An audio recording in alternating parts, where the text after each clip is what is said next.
Welcome to this webinar provided by the North Carolina Association of Pharmacists. Today we'll have our second annual Updates in Pharmacotherapy for Diabetes. I'm Battise, and I'm an Associate Professor of Pharmacy at Wingate University School of Pharmacy. I also provide clinical diabetes services at Cabarrus Family Medicine in Harrisburg. Today I'm joined by Jacky Olin, a professor at Wingate University School of Pharmacy, who provides clinical inpatient services at Novant Health Presbyterian Medical Center. We have no disclosures related to today's topics. You have the objectives listed there, but in summary, we're going to look at some of the current antihyperglycemic medications on the market that have cardiovascular risk and compare and contrast some differences between those products. We'll also be looking at updated guideline recommendations for the management of hyperglycemia and hypertension in people with diabetes before transitioning to some of our newer antihyperglycemic agents. Dr. Olin will also be using her inpatient experience to describe glycemic targets and recommendations for managing glucose in our hospitalized patients with diabetes. And throughout, we'll be using a patient case scenario so we can formulate an evidence-based treatment plan.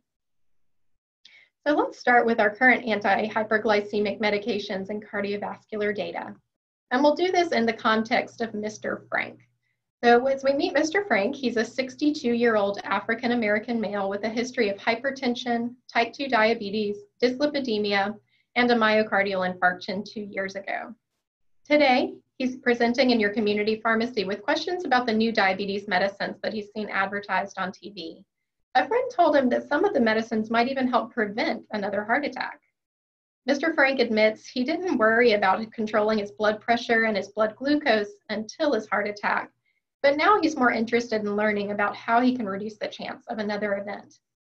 To know how to respond, we're going to take a look at the current data. So let's begin with that cardiovascular information. Currently, we have 4 antihyperglycemics on the market that have positive CV data. And I do want to highlight this is currently only in secondary prevention. Although there are some trials looking more at primary prevention, right now we can only apply this to our patients that have a history of a CV event.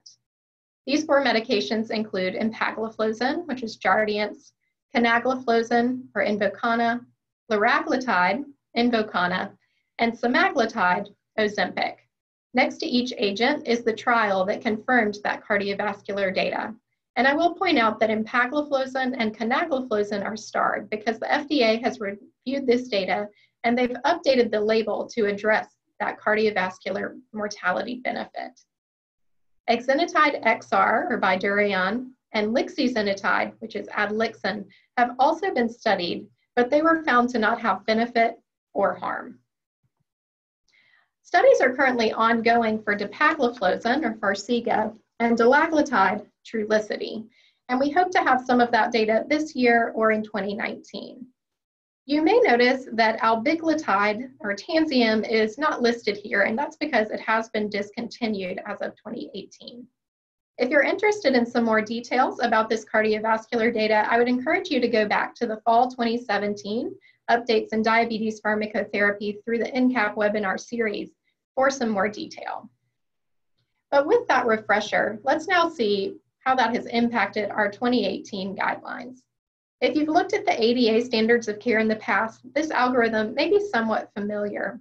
But as of 2018, they made a fairly significant change when we look more closely at dual therapy. So this would be a patient that has been using lifestyle modifications and metformin, but they're still not achieving their A1C target. The ADA now recommends that instead of having a wide option of medication choices, we need to first ask ourselves if our patient has a history of ASCVD. ASCVD would include acute coronary syndrome, a history of MI, stable or unstable angina, coronary or other arterial revascularization, stroke, TIA, or PAD of atherosclerotic origin. If you answer yes to that question for your patient, the ADA recommends using a medication that specifically has been shown to reduce major adverse cardiovascular events and/or mortality. To find those agents, we need to dig a little bit deeper into the text. And you'll see that they recommend the use currently of empagliflozin and liraglutide at an evidence level of A. They also include canagliflozin, but it is at a slightly lower evidence level of C. So in summary, if your patient needs a second agent after metformin with a history of ASCVD, empagliflozin, liraglutide, or canagliflozin are most preferred according to the 2018 ADA. How does that contrast with our AACE algorithm?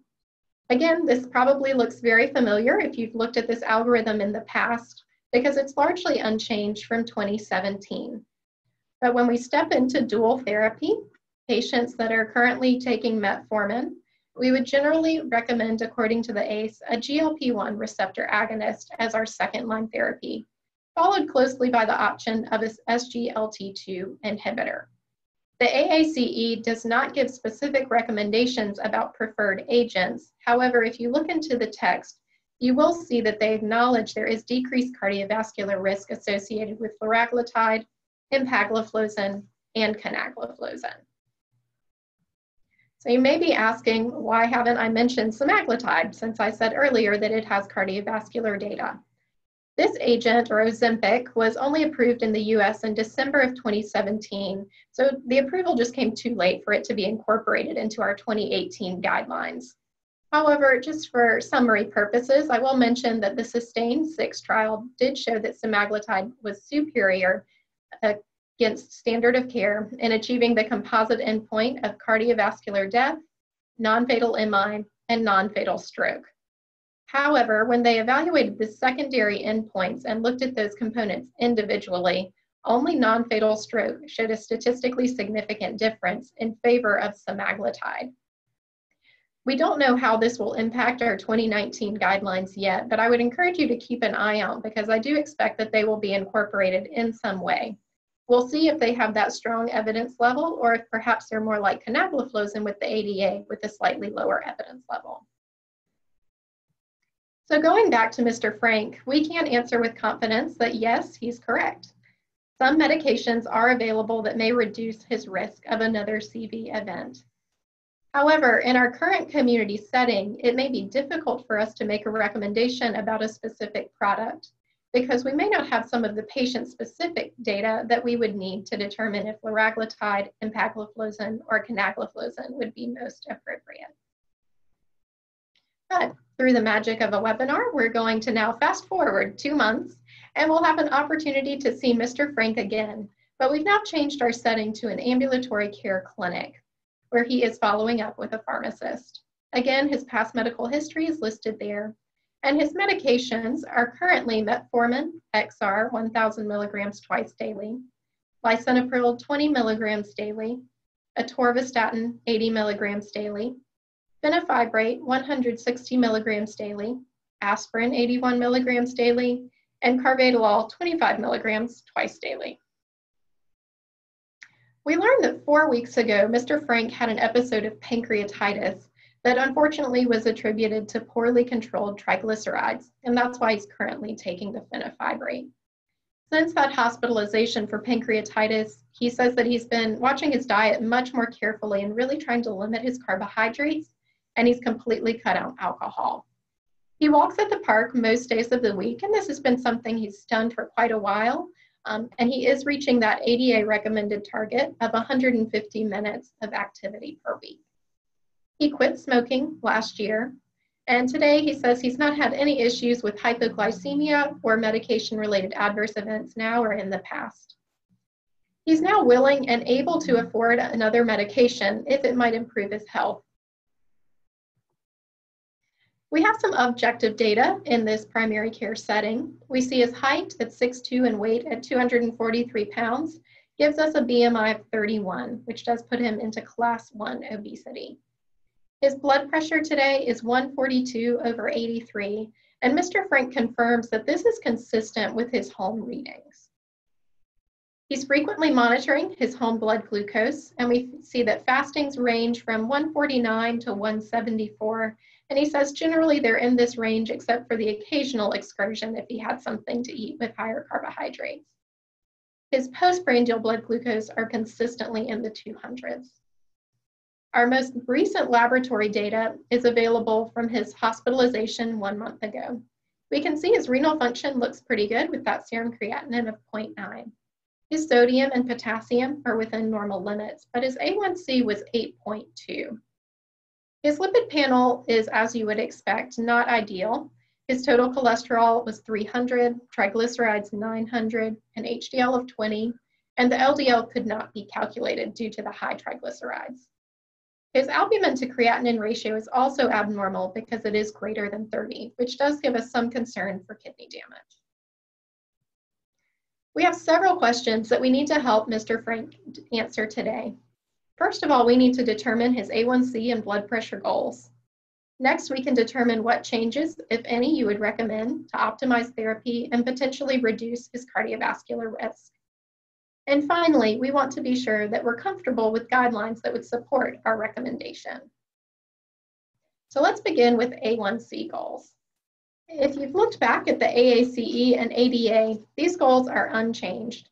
AACE typically is a bit more stringent with a goal of less than 6.5 for most patients. However, they do allow it to be a little bit more lenient, up to 8% for some patients that have a limited life expectancy, especially less than 10 years, a history of hypoglycemia, advanced renal or macrovascular disease, extensive comorbidities, and a long-standing history of diabetes with difficulty controlling their A1C. The ADA usually has a slightly less strict goal of less than 7% for most of our patients, but again, we can loosen that if they have factors such as those listed above. But additionally, they note that some patients may have slightly higher A1C goals if they're less motivated, have poor self-care capabilities, or if they just have limited resources or support. The biggest change in 2018 has come from the American College of Physicians that released a recommendation that most patients have an A1C goal of 7 to 8%. They're basing this on the fact that they feel the data does not support having an A1C of less than 7% in order to reduce death or macrovascular risk, especially because that has the potential to increase harm, in particular hypoglycemia.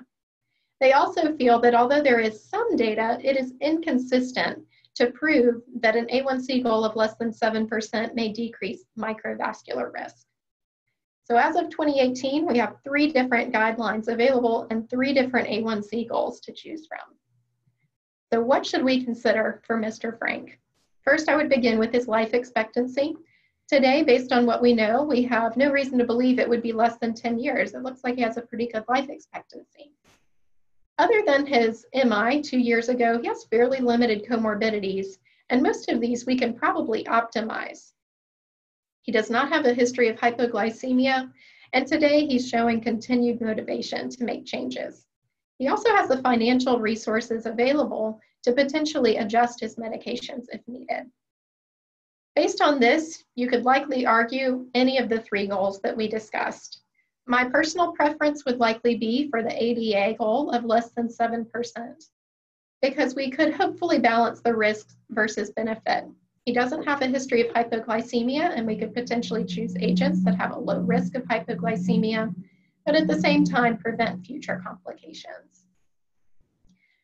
Regardless of the goal that you select, based on the objective data, I think we can all agree that his self-monitoring blood glucose is above ADA goals, a fasting of 80 to 130 or postprandials of less than 180, and his current A1C of 8.2 is above all of the goals that we have discussed. If he's currently maximized on his lifestyle modifications and taking his metformin consistently, it's likely time to look at an additional agent. In terms of his blood pressure, we need to again compare the guidelines that are available. The 2018 AACE and ATA goals have remained unchanged from last year, with AACE recommending less than 130/80, and the ADA recommending a goal of less than 140/90 for most patients. And this is according to the ACCORD BP trial that showed that more intensive blood pressure lowering in patients with diabetes may increase the risk of stroke. However, the ADA does acknowledge that there is an optional goal of less than 130/80 if a patient is at high cardiovascular risk, and this can be achieved without undue treatment burden, which would mean that we're considering pill burden, cost, and potential adverse events. Our newest update since our last webinar came from the 2017 AACE AHA guidelines, in which they recommend a blood pressure goal of less than 130/80 for most patients, including those with diabetes. So for Mr. Frank, we see, again, his blood pressure of 142/83 is over all of these goals.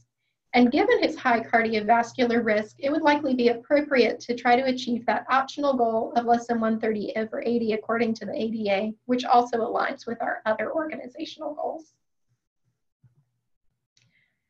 Now that we've determined he is not optimized on his therapy, let's discuss the specifics. He is currently doing lifestyle modifications and on metformin. So according to the 2018 ADA guidelines, empagliflozin, liraglutide, or canagliflozin would be preferred because we answered yes to that question. Does our patient have a history of ASCVD? According to the 2018 AACE guidelines, a GLP-1 agonist would likely be the next class that we would consider, followed by an SGLT2 inhibitor. So we see our two guidelines are fairly in line with each other. To make a specific determination, we now need to look at both drug and patient-specific factors. Let's begin by looking at our specific agents, and this chart is based on the 2018 ADA standards of care. First, let's compare empagliflozin and canagliflozin, our two SGLT2 inhibitors. In general, this class is known to have fairly intermediate A1C lowering, so in the ballpark of 1%. They do have the benefit of weight loss, and so they have low hypoglycemia risk. However, I would point out that that risk is increased in the presence of an insulin secretagogue or with insulin. It's also nice for many of our patients that this is an oral once daily option, and it can be combined with metformin. The SGLT2 class does have renal dose adjustments, but it varies among the individual agents. As you see here, empagliflozin is contraindicated at a GFR of less than 30, whereas canagliflozin should be avoided at a GFR of less than 45. So be sure to double check those renal dose adjustments. We need to weigh those benefits that we mentioned, of course, versus the risks. Overall, with this class, hypotension and volume-related adverse events are a point that we need to counsel our patients on. If the patient is experiencing dizziness or lightheadedness, they should certainly report that, but staying well hydrated can reduce this. Genitourinary infections can also occur, including UTIs and yeast infections, but this is much more common in women. Euglycemic DKA has been reported, although it is rare in patients with type 2 diabetes. This would be more likely if a patient was acutely ill or very dehydrated. So again, you want to be assessing your patient status to determine if this class is appropriate for them. Additionally, this class can slightly increase LDL levels. Empagliflozin does not carry any boxed warning. In contrast, canagliflozin does have some additional cautions and warnings, specifically a caution about bone fracture. So if you have an older patient with a history of osteoporosis or a fragility bone fracture, you may want to consider if this is the ideal agent for them. It also carries a boxed warning due to the risk of lower limb amputation. If your patient has a history of this amputation, has foot ulcers or PVD, or is otherwise at risk of amputation, you may choose to avoid canagliflozin. In contrast, we have liraglutide. Liraglutide is associated with higher A1C lowering in the ballpark of 1 to 1.5%. It has those same benefits of weight loss and low hypoglycemia risk, but again, that is increased in the presence of an insulin secretagogue. Liraglutide does not require renal dose adjustments, but the risk of adverse events is increased if your patient has renal impairment. So you do want to continuously monitor that. And I also would like to point out that some of our other GLP-1 agonists do have some dose adjustments. For cautions, our primary concern for many patients is going to be nausea.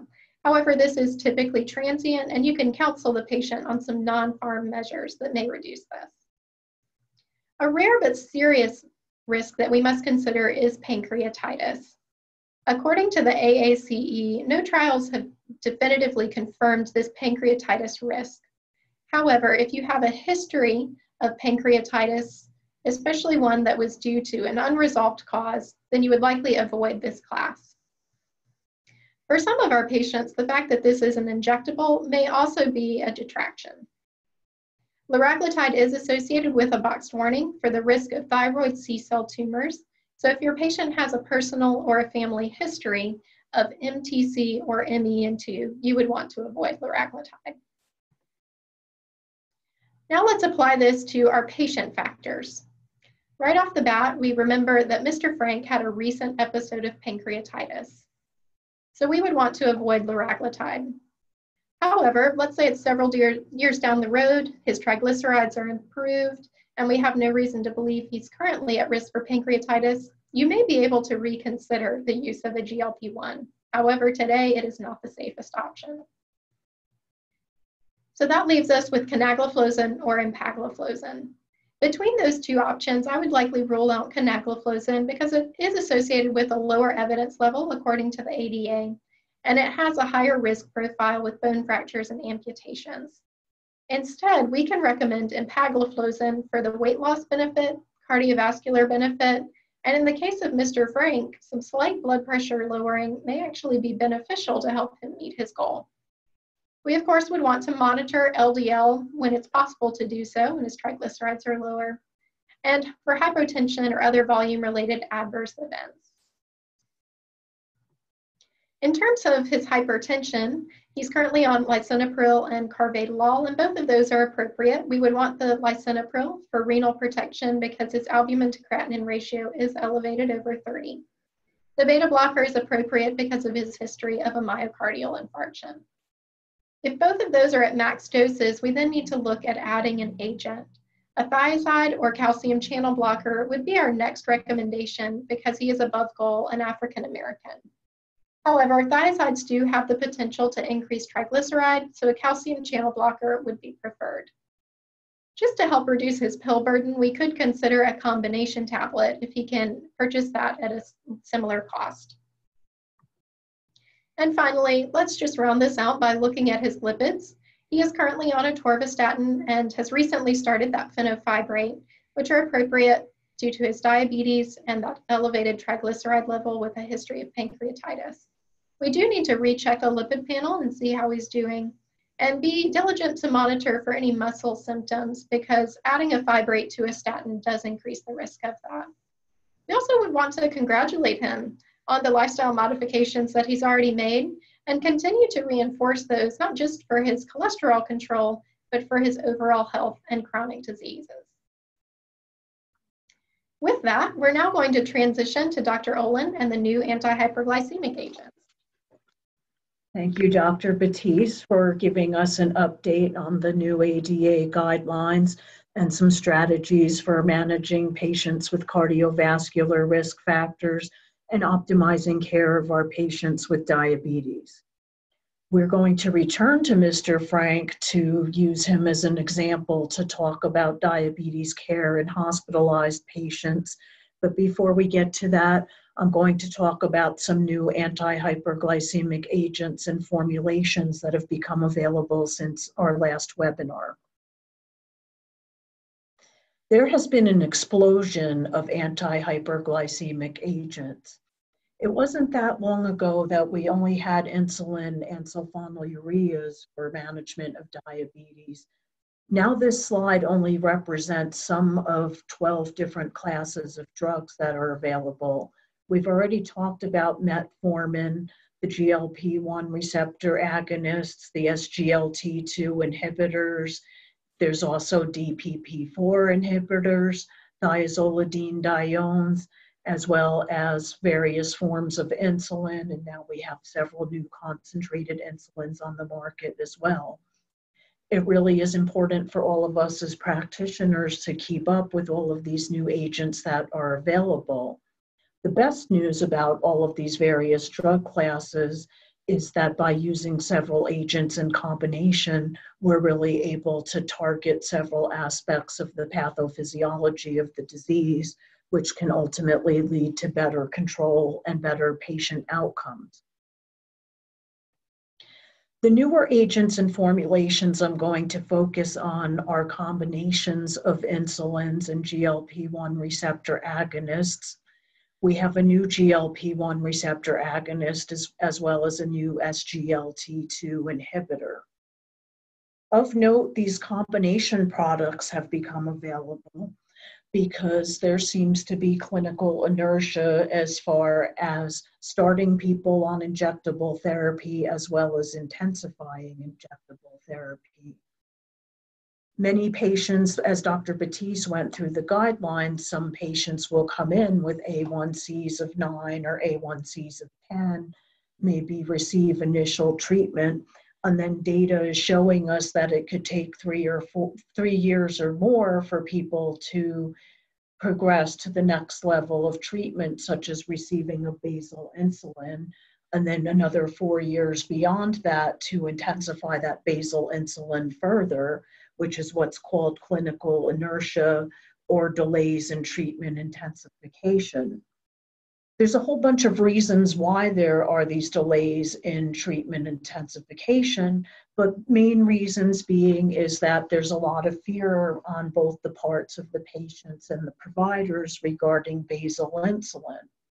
There are some very real concerns with insulins as far as hypoglycemia and weight gain. So it's the thought that combining insulin with a GLP-1 receptor antagonist can maybe give us the option of using lower doses of insulin, and by the combination with the GLP-1 receptor antagonist maybe offset some of that weight gain. One of the products that is available is the combination of insulin glargine, which is a long-acting basal insulin, and lixisenatide under the brand name Soliqua.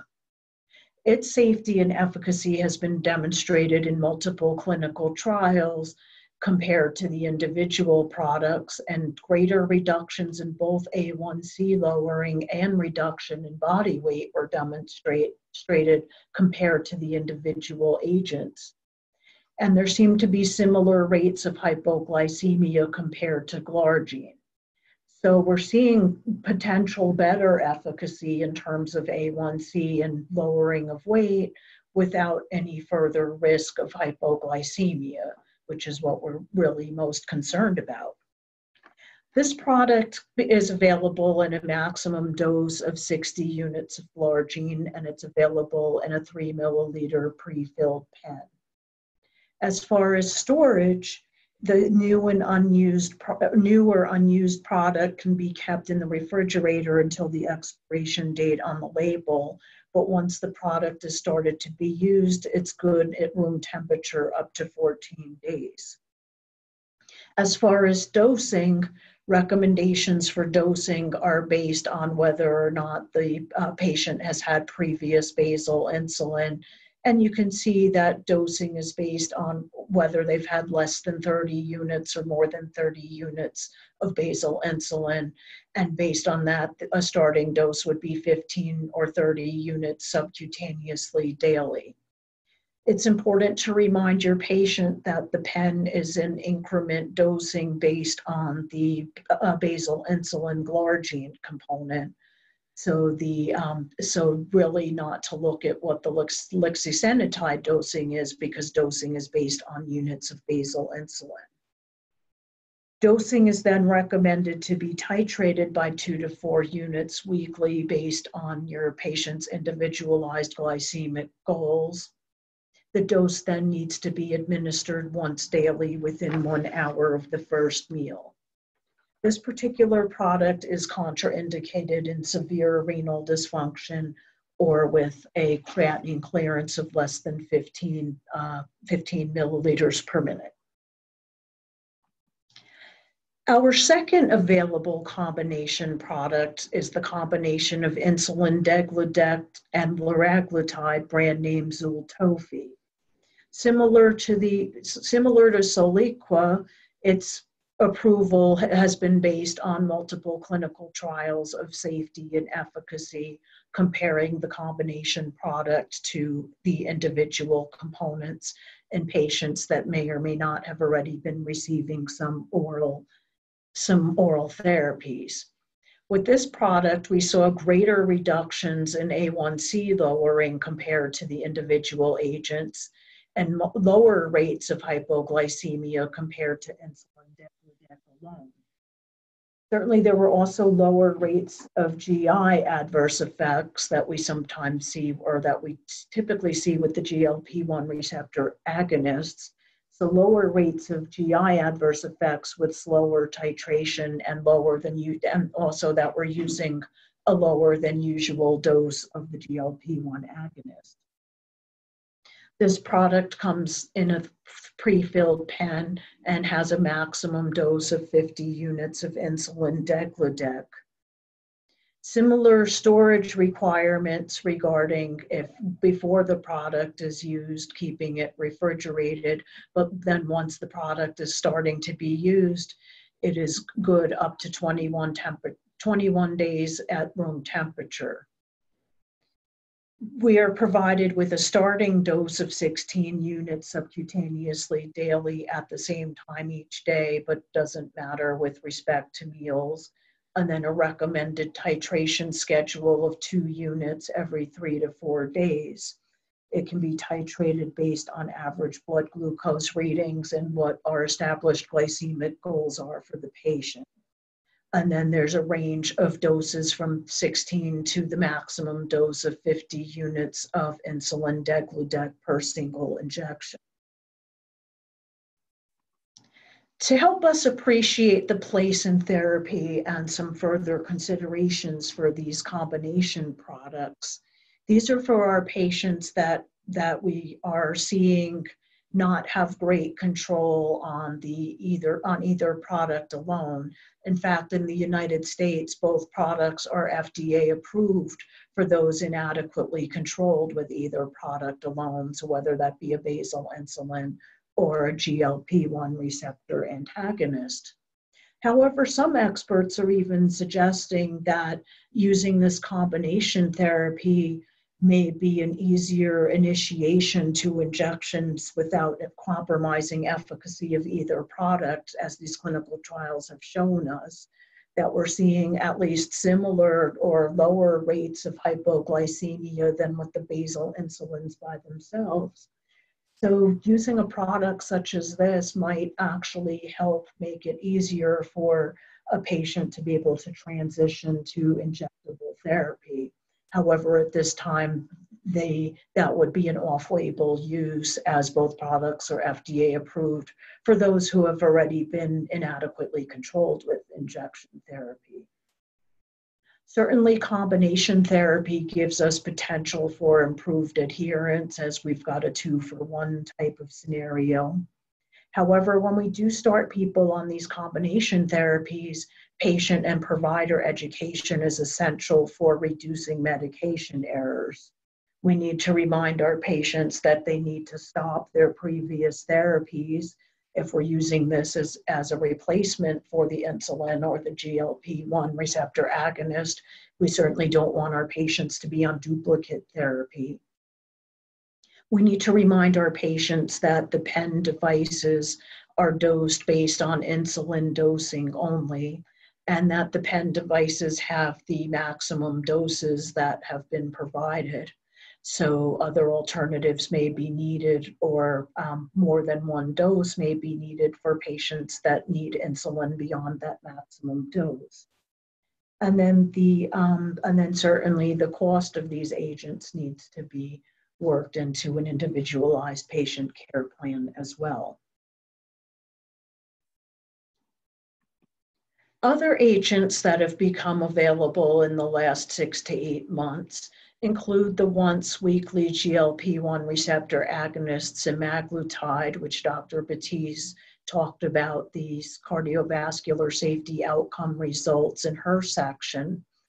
The SUSTAIN 6 clinical trial, which may have, which, as Dr. Battise had told us, there may be some implications regarding this agent and recommendations about cardiovascular, using this agent in patients to help improve cardiovascular outcomes. Of note, they also found in the SUSTAIN 6 trial higher rates of retinopathy, 3% versus 1.8%, and there seems to be a higher risk in those patients who had a history of retinopathy. So if we do choose to use semaglutide in patients to help reduce cardiovascular risk factors, we may want to avoid its use in patients who have a pre-existing history of retinopathy.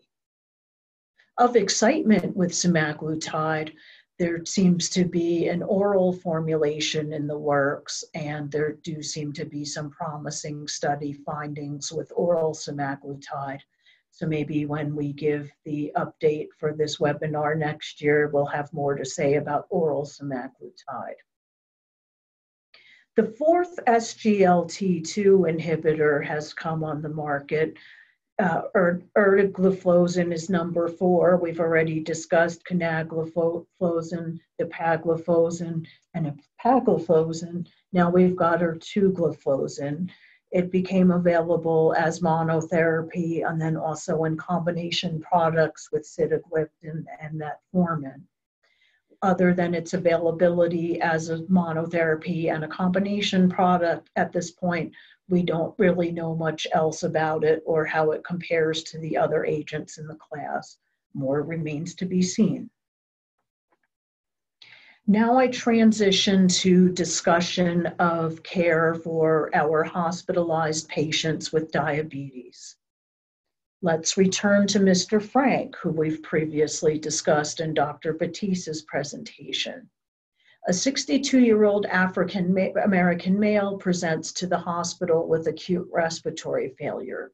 He was initiated on methylprednisolone, albuterol, and then admitted to the medical unit the next morning.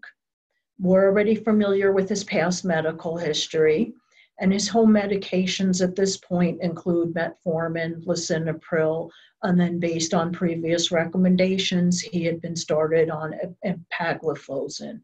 We can maybe say this is about 4 or 5 months later. How should Mr. Frank's diabetes be managed in the hospital? Do we continue his home medications? Do we change to formulary medications? Where do we even begin in this conundrum now that Mr. Frank is in the hospital? Inpatient glycemic control.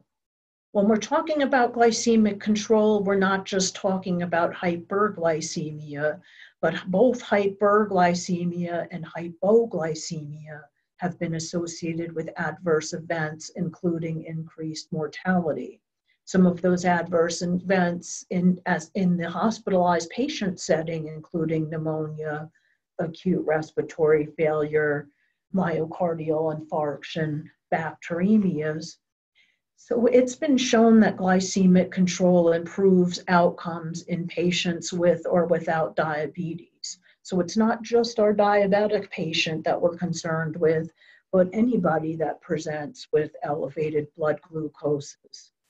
The ADA standards, the 2018 ADA standards recommend that once a patient is hospitalized, if we don't have access to their A1C measurement, that we take one at admission. So if none has been, if we don't have an A1C for within the last 3 months, we measure an A1C for patients with diabetes or patients with blood sugar greater than 140, even if they don't have diabetes. It can also be helpful at this point during the admission to really assess the patient's own diabetes self-knowledge as well as behaviors, because we're going to need that information to ultimately form a care plan for the patient. Just to reiterate the importance of inpatient glycemic control, this slide shows us increased in-hospital mortality rates comparing known diabetes to patients with normoglycemia, that you're going from less than 2% to greater than 2% with known diabetes. But then you see a substantial increase in hospital mortality in patients who have a new hyperglycemia. Maybe these are patients who are just being diagnosed with diabetes, or patients who are having impaired glycemic control without diabetes. reminder is it's important to manage that subset of patients as well. As far as glycemic control for the hospitalized patient, our overall goals are to prevent hyperglycemia and hypoglycemia by providing the most effective transition of care that we can. Best practices support using structured order sets so that upon admission, all the parameters are set in place as far as the frequency of monitoring and the types of treatment that we're going to use.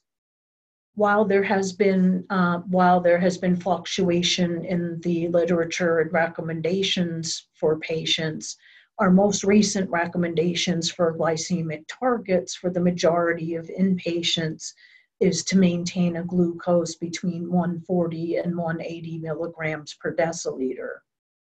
For the majority of patients, there seems to be no additional benefit for having more intensive blood sugar control of less than 140, and in fact, there is a greater risk of harm by too intense control and potential for hypoglycemia.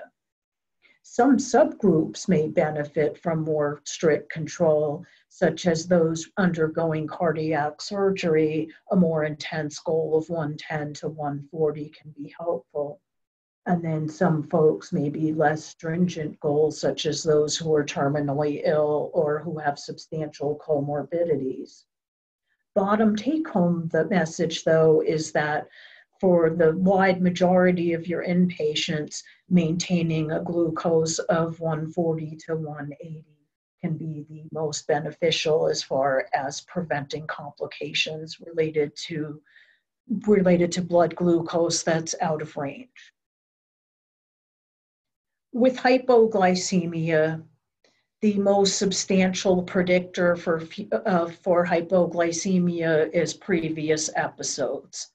So if we can prevent patients from experiencing hypoglycemia in the first place, then we can really help avoid future episodes as well. We also need to remember that hypoglycemia can occur even in patients that do not have diabetes. While many places have protocols for the management of hypoglycemia, the guidelines really recommend to have protocols for prevention or anticipation of hypoglycemia.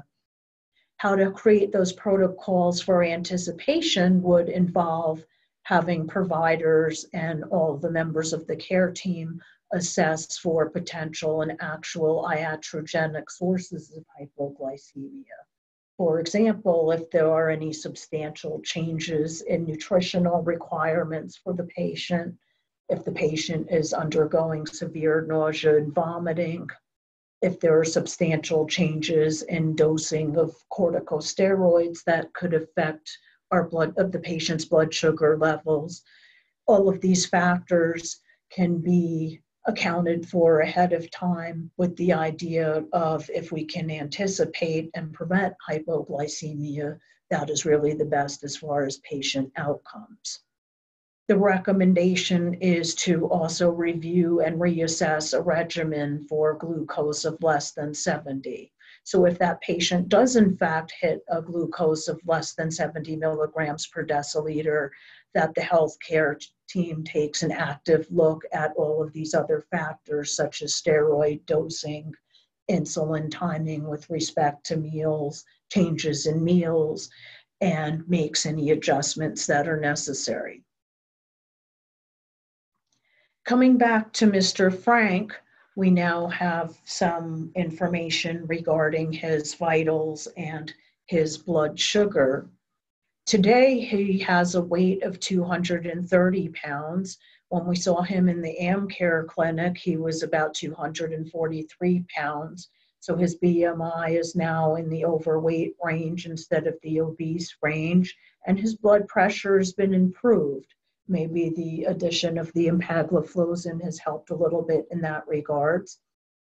We also have his overnight blood sugar levels of his fasting blood sugars ranging from the 150s to the 170s, but he's still having some challenges with his postprandial blood sugars.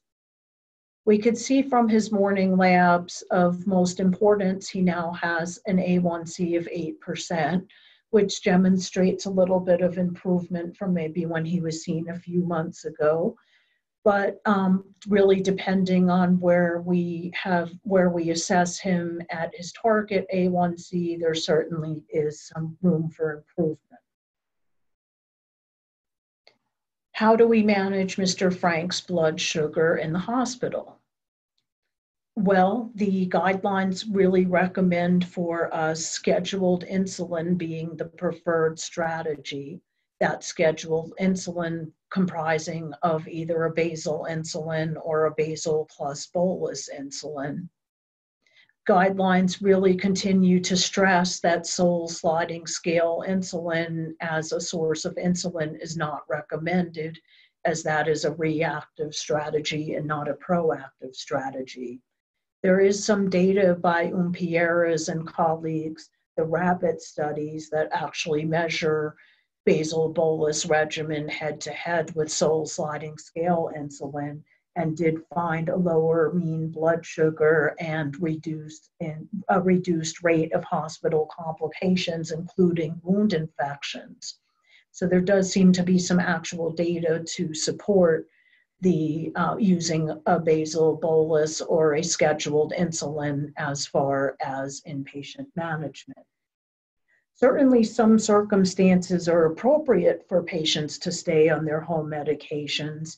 However, the decision regarding other home medications is generally made on other factors, such as what is the cause of admission, what are other comorbidities that the patient has, what is the patient's stability, and certainly any formulary considerations as far as the institution goes.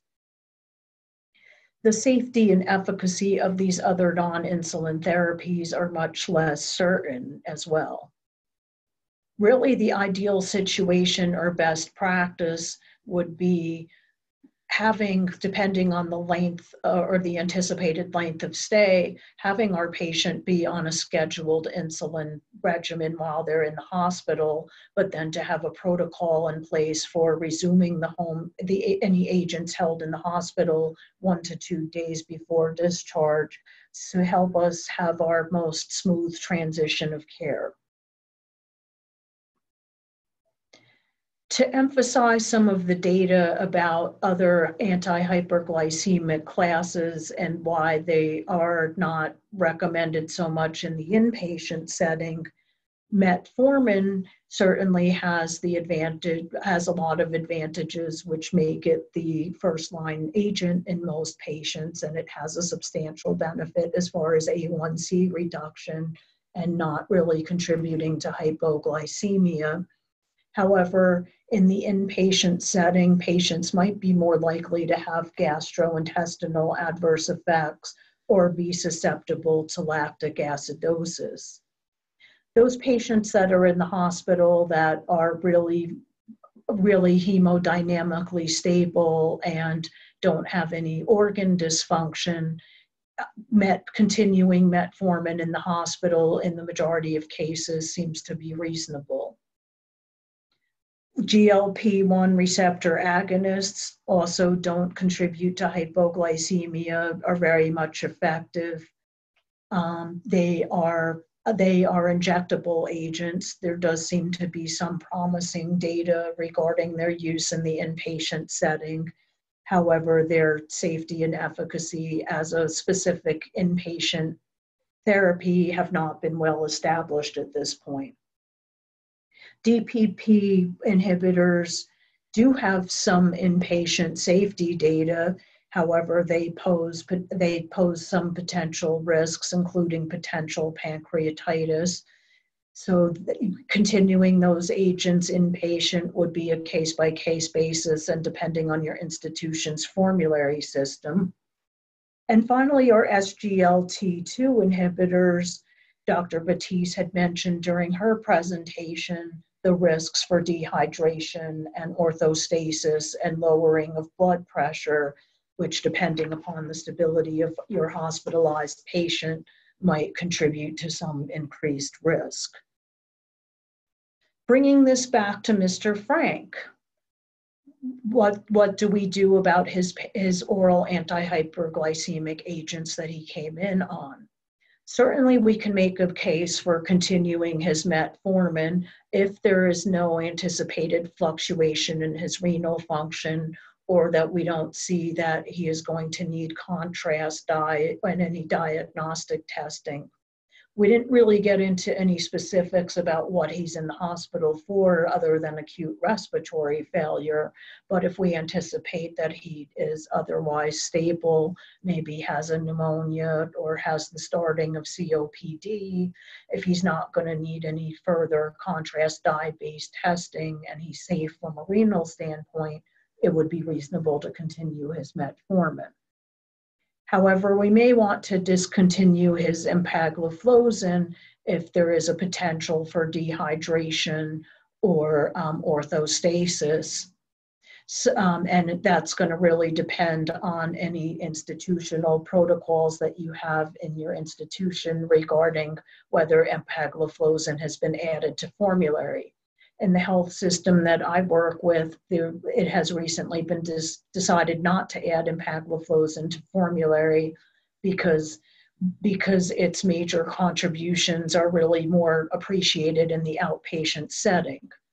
However, in Mr. Frank's case, it will be important to ensure that once he's stabilized and discharged from the hospital, that we ensure that his empagliflozin gets restarted. If it is determined that Mr. Frank is going to be in the hospital more than 24 to 36 hours, we can certainly consider a basal bolus insulin regimen for him. And I have several recommendations here based on depending what his diet is. If he's otherwise stable, tolerating regular diet, we can start a basal bolus insulin at about 0.4 to 0.5 units per kilogram as a total daily dose. And then you can see where 0.4 times his weight gives us about 42 units, which we then divide in half for that basal, so about 20 units basal insulin, and then the other half dividing into mealtime boluses before meals.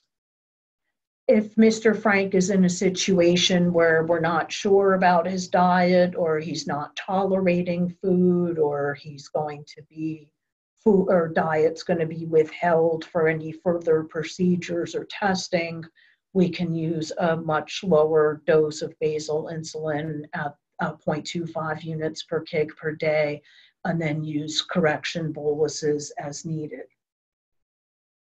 How long Mr. Frank will be in the hospital and what his plans are for outpatient will really help dictate the most optimal strategy here. As far as considerations for Mr. Frank or for other hospitalized patients, we need to consider the variation of glycemic targets based on patient population that we've previously alluded to, that we may use tighter targets in cardiovascular surgery patients or others desiring intense control, where we can use less stringent targets in palliative care or those patients in whom hypoglycemia is a much more substantial risk. Patients who we anticipate are going to get corticosteroid therapy, the type of corticosteroid in addition to the duration can also have an impact as far as our glycemic control, and being aware of that and anticipating hypoglycemia becomes important. Likewise, enteral and parenteral nutrition, we need to consider insulin, basal, nutritional, and correctional needs. But if we are providing enteral and parenteral nutrition, we have a little more impact or a little more control as we can adjust for the amount of carbohydrates that are being provided. Then as we transition our patient from the inpatient setting back to home, we really need to do an optimal medication reconciliation, make sure that we've added back those medications that we might have held in the hospital. If we are going to keep a patient on insulin that we started in the hospital, make sure that our patient is educated about how handling and storage of insulin, as well as how to spot and manage any episodes of hypoglycemia on the outpatient setting. In conclusion, this presentation to update some of the considerations in diabetes in 2018, we saw that some antihyperglycemic medications are associated with decreased cardiovascular risk, and there are recommendations regarding adding these medications to those folks for cardiovascular secondary prevention. We went through updated guideline recommendations for management of hyperglycemia and hypertension. We also talked about some of the newly available antihyperglycemic agents and formulations. And then we talked about some principles as far as managing blood glucose fluctuations in hospitalized patients with diabetes. We thank you for attending this program and sticking it out this far in the presentation. We have enjoyed providing this webinar for the North Carolina Association of Pharmacists. We hope you find the presented information to be helpful. To receive continuing education credit, please follow the instructions provided alongside this webinar's link on the NCAP website. Have a great day.